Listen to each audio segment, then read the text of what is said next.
Capítulo 6. Entonces el Señor le dijo a Moisés: supongamos que uno de ustedes peca contra su socio y es infiel al Señor.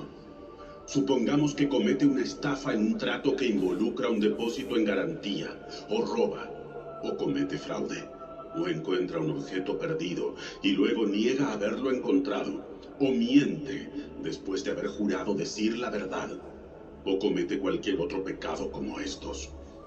Si has pecado en cualquiera de estas formas, eres culpable. Debes devolver lo que robaste, o el dinero que tomaste mediante la extorsión, o el depósito recibido en garantía, o el objeto perdido que encontraste, o cualquier cosa que hayas obtenido por jurar en falso. Deberás hacer una restitución total a la persona perjudicada más un 20% adicional. En el mismo día, presentarás una ofrenda por la culpa.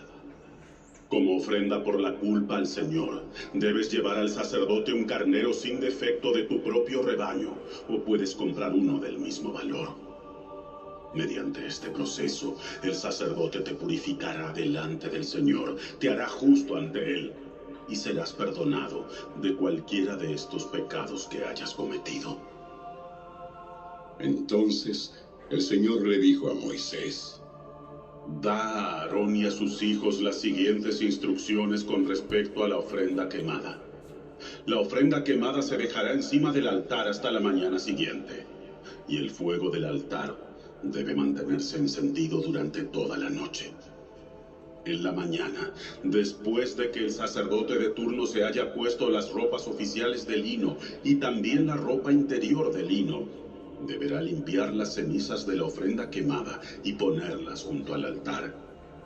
Luego deberá quitarse estas vestiduras, cambiarse a su ropa normal y llevar las cenizas fuera del campamento a un lugar ceremonialmente puro. Entre tanto, el fuego del altar debe mantenerse ardiendo, nunca deberá apagarse. Cada mañana, el sacerdote le echará leña nueva al fuego. Luego acomodará la ofrenda quemada sobre él, y también quemará la grasa de las ofrendas de paz. Recuerden, el fuego del altar siempre debe estar encendido, nunca debe apagarse. Estas son las instrucciones con respecto a la ofrenda de grano.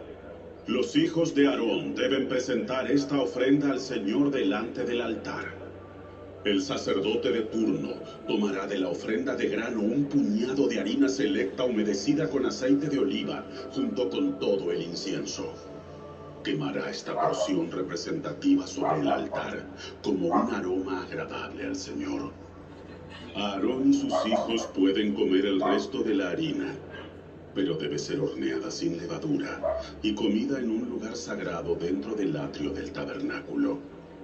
Recuerden, nunca se debe preparar con levadura.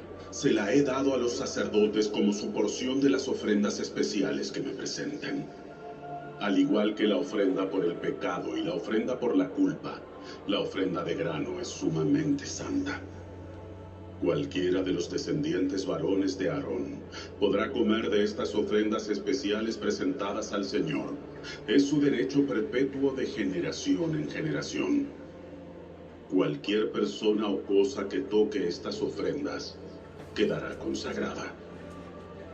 Entonces el Señor le dijo a Moisés: el día en que se unja a Aarón y a sus hijos, ellos deben presentar al Señor la ofrenda usual de grano de 2 litros de harina selecta.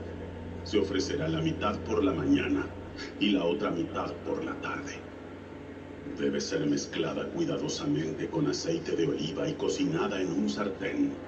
Luego, esta ofrenda de grano la cortarán en rebanadas y la presentarán como un aroma agradable al Señor. En cada generación, el sumo sacerdote que tome el lugar de Aarón deberá preparar esta misma ofrenda. Le pertenece al Señor y debe ser quemada totalmente. Esta es una ley perpetua. Tales ofrendas de grano hechas por un sacerdote deberán ser quemadas por completo. De esa ofrenda nadie deberá comer.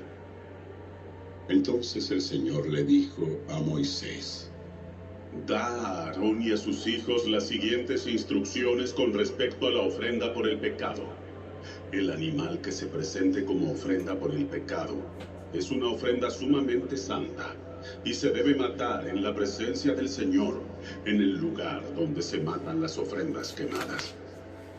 El sacerdote que ofrezca el sacrificio como una ofrenda por el pecado deberá comer su porción en un lugar sagrado dentro del atrio del tabernáculo.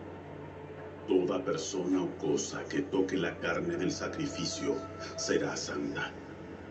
Si la sangre del sacrificio llegara a salpicar la ropa de la persona, la ropa manchada deberá lavarse en un lugar sagrado.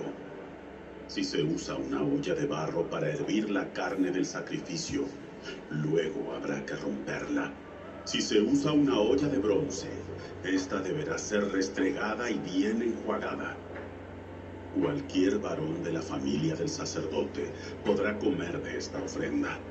Es sumamente santa. Sin embargo, la ofrenda por el pecado no se deberá comer si su sangre fue llevada al tabernáculo como ofrenda para purificación en el lugar santo.